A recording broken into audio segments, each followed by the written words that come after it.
says we are live on both All right. platforms. People are going to start coming in.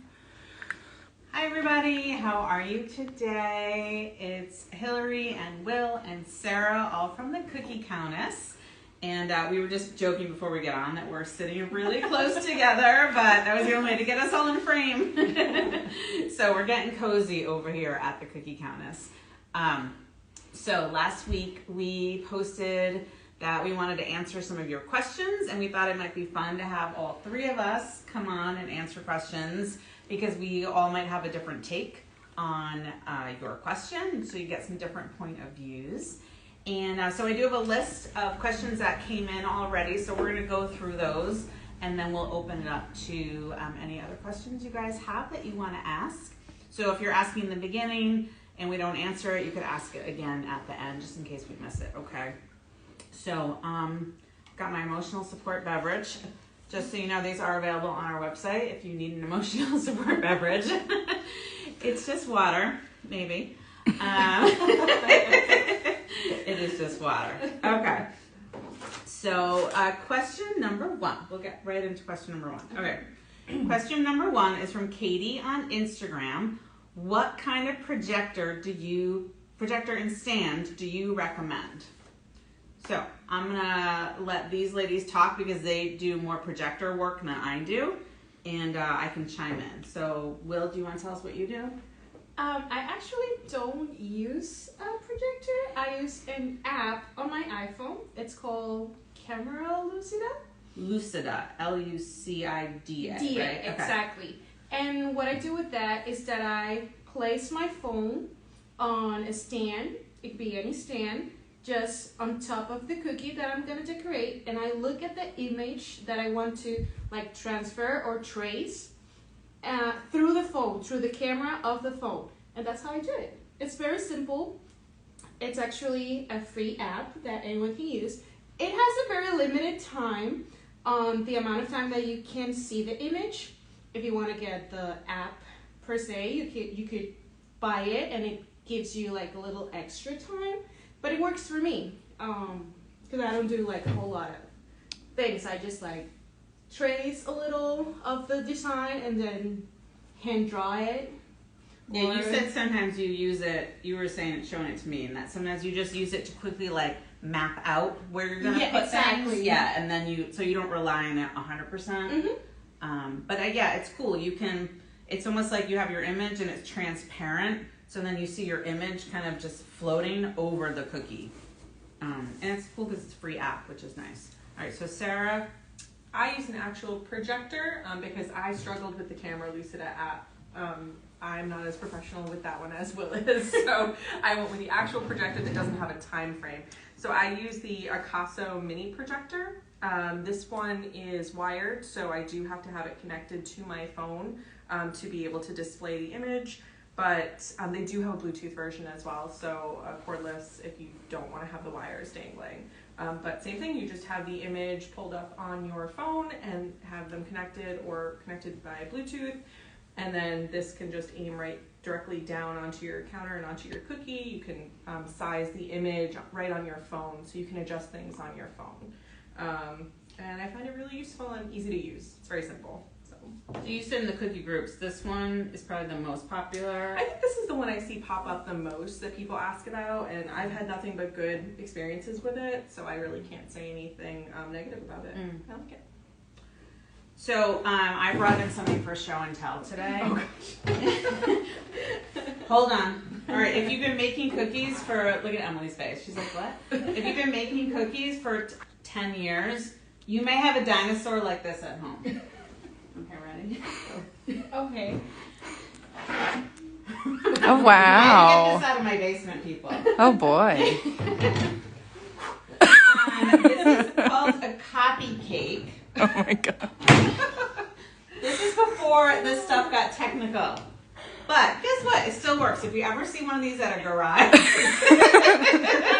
how it started, how it's Somebody going. has it. Right? See? I would still use this. Okay. It works. If you see one of these at a garage sale for $10, just buy it. The way these worked was, you never even heard of this, right?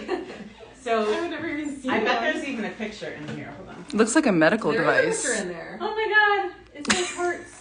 Why? Oh, that's from when I did the love hearts. Oh yeah. All right. So there's you put your image. You have to print it out, and then there's a mirror, and then you have like a light bulb that's as strong as the sun, and you close this up, and then you have to print it out vaguely the size of your cookie, and then this will you can adjust the size and the focus a little bit.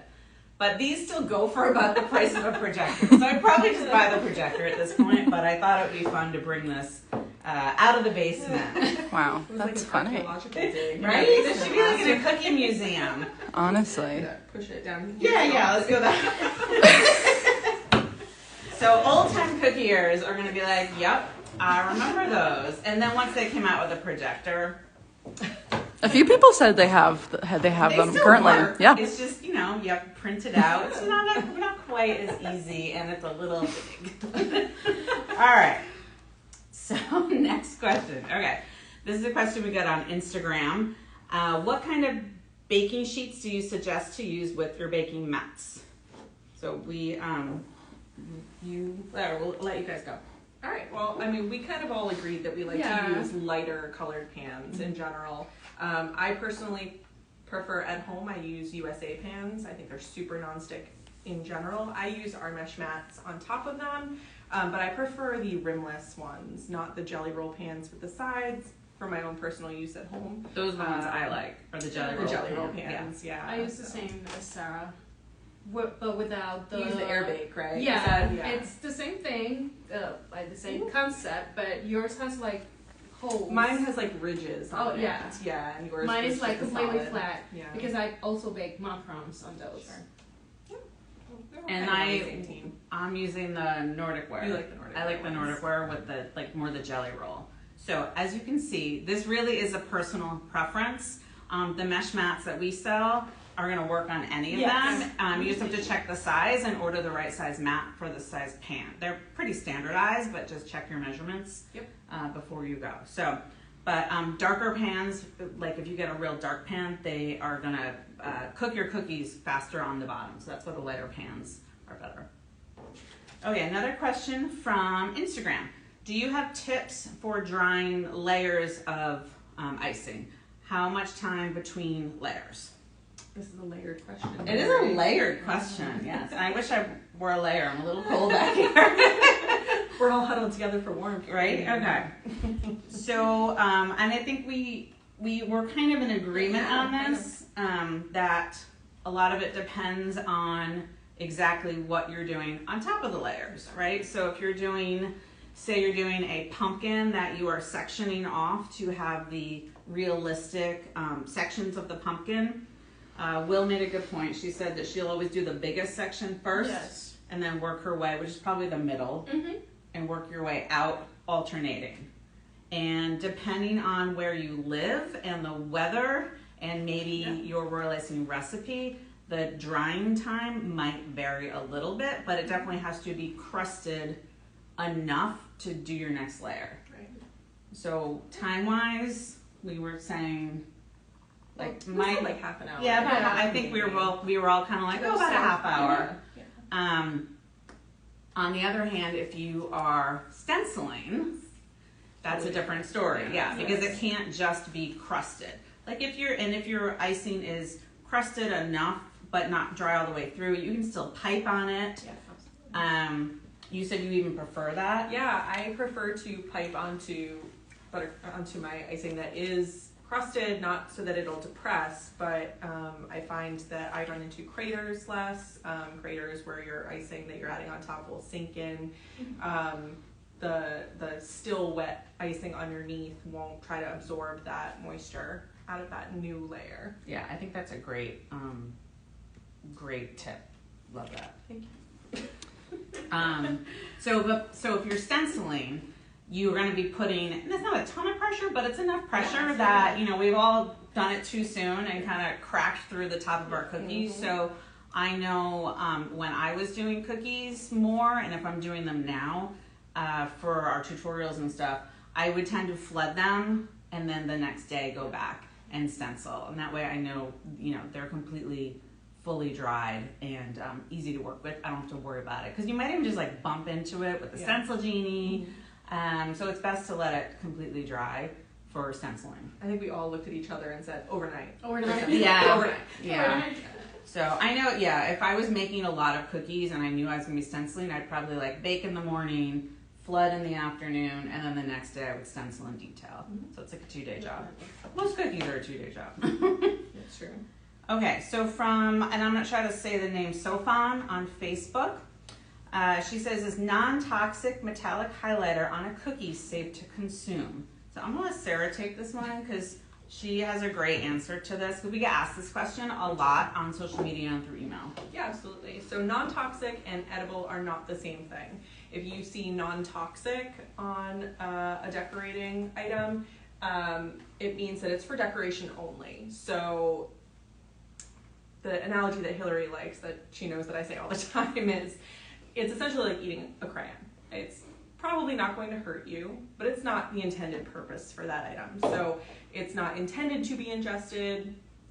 Again, it's probably not going to be at the end of the world, but to pass that on to a customer is not the fairest thing because it's not intended for that purpose. So at the very least, you have to let your customer know what they're asking for.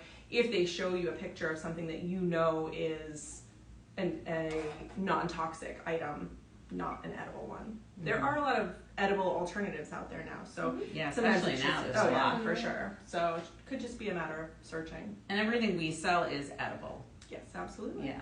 But it's important, because you get so many pictures from customers if you're making cookies, and they're like, I want this. And, like for a few years ago, like, there was some unicorn donuts going around that were just covered in disco dust. Yeah. And then, right, do you remember that? Yeah. And then everybody wanted their donuts to look like that. And it's like, well, that's little pieces of plastic. I mean, so it's important to tell your customer, hey, I could do that, but here's a better alternative that you might, it might be better for you. Okay. We've got a question from Jill through email. How do you make your cookies shiny?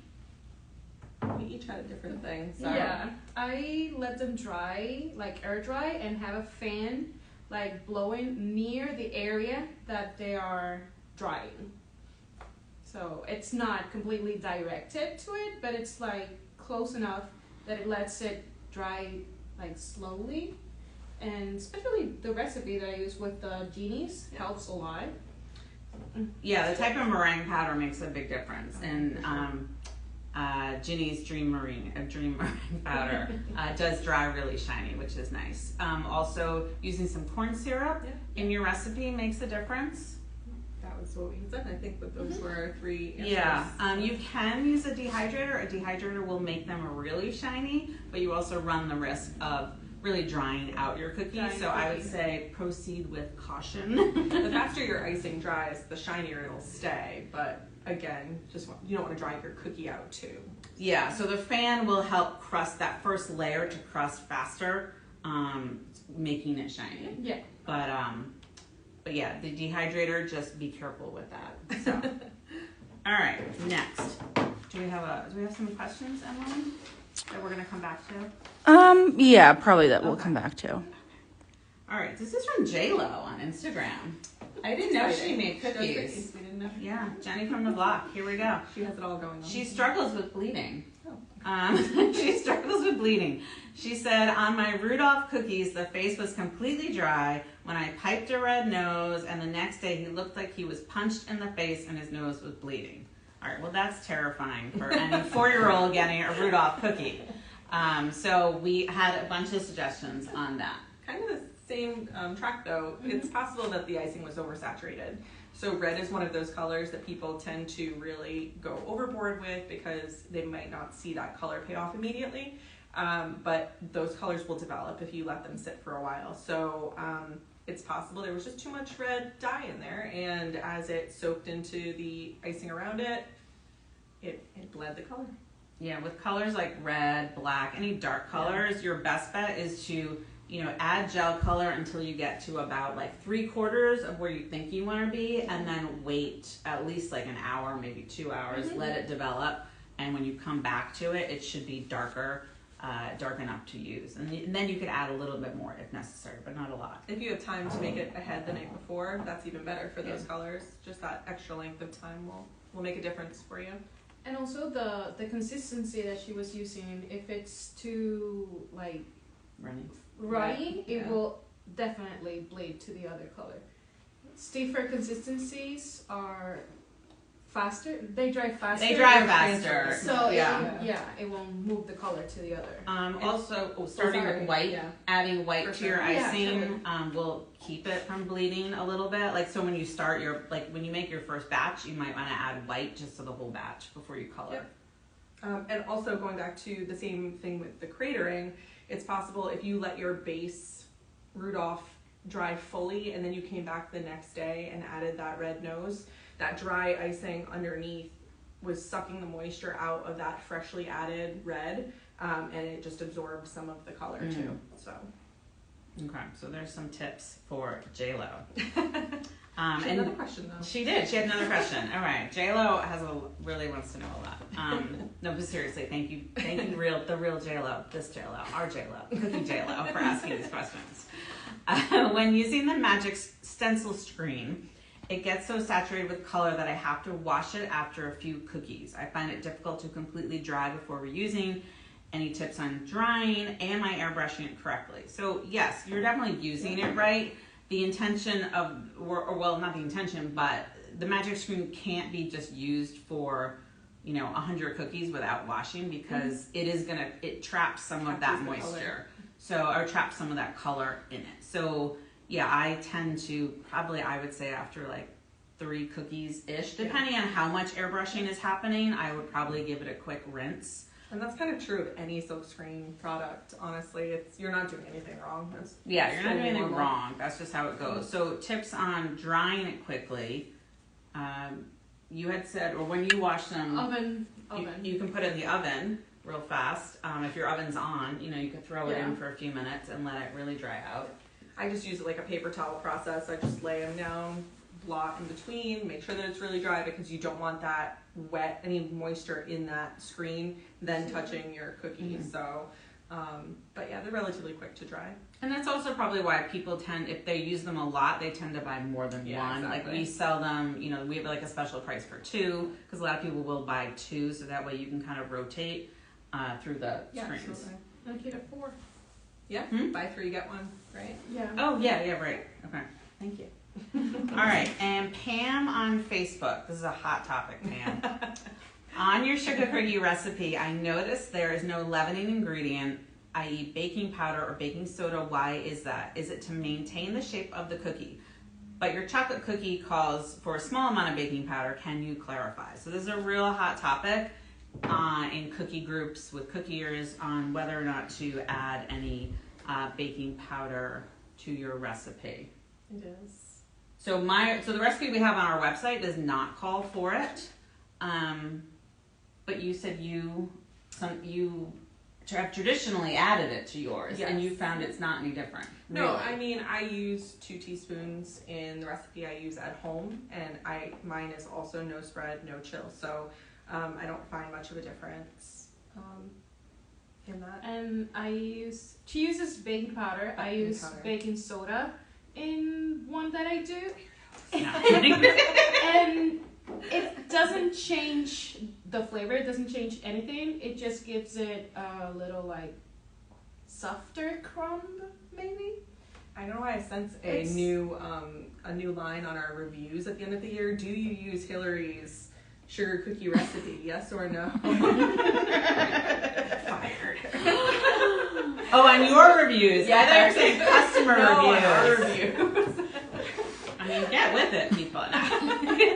No, well, I think that just goes to show that, again, personal preference.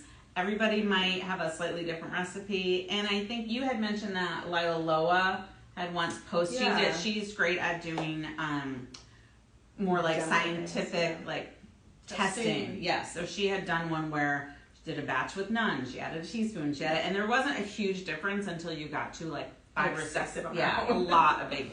That's when you tended to see spread or not spread. So, but what I think the moral of the story is, if you were having a lot of spread in your cookies, don't blame the baking soda or powder. Yeah. It's That's just probably, possible, yeah. it's probably not actually the reason, even though that's kind of the first thing people tend to bring up. Well, take out the baking powder, you know. But it could have more to do with, you know, the baking pans you're using, or the temperature, or, you know, How soft your butter is. how soft your butter is. So there's a lot of other factors, and that's like the scapegoat, but that's not always accurate. Yeah. So those were the prepared questions we had. If you have any, are there any questions, Emily? We just had one on Facebook about where Sarah got her projector from. I got this on Amazon, so I know that it is still on there. It's one of their more popular ones. And like I said, there is the Akaso mini projector and then the Akaso Bluetooth mini projector. There is a price difference, obviously, but this one works just fine for me. So how do you spell that? Akaso. Okay. Cool. All right. Another one that came through was somebody asked if meringue powder expires, if it has an expiration date. Yeah. Yes. It's Okay. usually pretty far out, but Yeah, I mean, they have a long shelf life. It's usually a couple of years. At least, Yeah. I have actually used some past expiration date too without realizing it, and it was fine, but you know, I didn't say that. We wouldn't want to sell that to customers. Do as I say, not as I do. Yeah, we would never sell that to you guys, but it may happen. All right, well, thank you for joining us. This was fun. And as always, you know, you have comments, you can always ask questions in comments, and we can try to help you out. So, but I think what you might gather from this is that there's no real, you know, cut and dry answer on anything when it comes to cookies, except maybe like, I don't know, cookies are awesome. But I think you have to experiment with your own recipes and techniques and see what works for you, because what works for, you know, me is not going to work for, you know, so everybody has their own personal preference. And I wanted to tell you that we won't go live next week because we're going to be at Cookie Con. So we're super excited for Cookie Con. So we're going to skip doing a live next week, and we will probably resume the week after. And but be sure to follow us in our stories, because I think we'll be posting a lot of Cookie Con For sure. stuff from our stories. So that's it, guys. Thanks for joining us. And we'll repost these right away onto social media, and we'll get it onto YouTube later today. So thanks for joining, and have an awesome day. Bye.